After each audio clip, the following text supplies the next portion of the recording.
नमस्कार.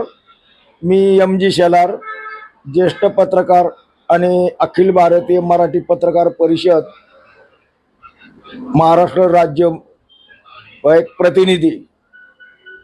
दिनांक 28 जानेवारी रोजी आकस्मिक अशी या राज्याच्या राजकीय क्षितिजावरील एक तळपतं नेतृत्व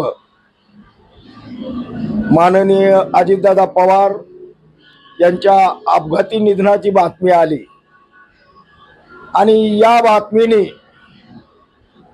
संपूर्ण राज्यच नव्हे तर देशभर, अगदी पक्षीय असो, पक्षाबाहेरचे असोत, निष्ठावंत असोत, विरोधी असोत, सर्वसामान्य कार्यकर्ते ते अगदी हाय लेवलच्या वरिष्ठांपर्यंत सर्वांनाच धक्का बसला.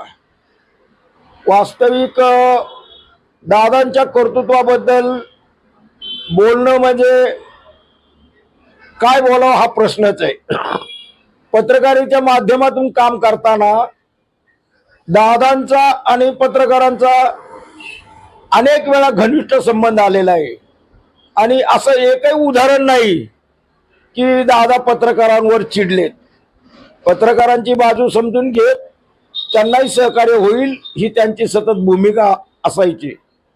दादा म्हणजे राजकीय क्षितिजावरील एक तळपतं नेतृत्व, प्रेरणा, आधार, मार्गदर्शन आणि एक खंबीर साथ देणारं नेतृत्व होतं. आज दादांच्या जाण्याने जे अति दुःख झालेलं आहे, जी राजकीय पोकळी निर्माण झालेली आहे, याबद्दल वाईट वाटणं, खचणं स्वाभाविक आहे. परंतु दादा काम करीत असताना जे अचूक निर्णय घ्यायचे, सत्तेत असूनही जर सत्तारूढ चुकत असतील तरी त्यांना ठणकावून सांगायचे, निर्भीड बोलायचे, अचूक निर्णय घ्यायचे. या गुणांनी दादा हे सर्वांच्या गळ्यातील ताईत झाले होते.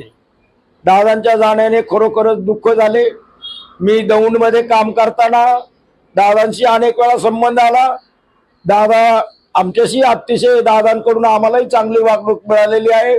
अशा या दादांना अखेरची सर्व तालुका पत्रकार असेल, जिल्हा पत्रकार असेल, राज्य पत्रकार असतील, या सर्वांच्या वतीने मी भावपूर्ण श्रद्धांजली अर्पण करतो. आणि जाता जाता मला एक सांगावेसे वाटतं की या दादांच्या जाण्याने राष्ट्रवादी कार्यकर्ते असतील, राष्ट्रवादी मध्ये काम करणारे सर्वच जण असतील, यांनी खचून न जाता दादांच्या शिकवणीनुसार पुढे चालावं अशी मी एक माफक अपेक्षा व्यक्त करतो आणि माझे श्रद्धांजली 2 शब्द थांबवतो. जय हिंद.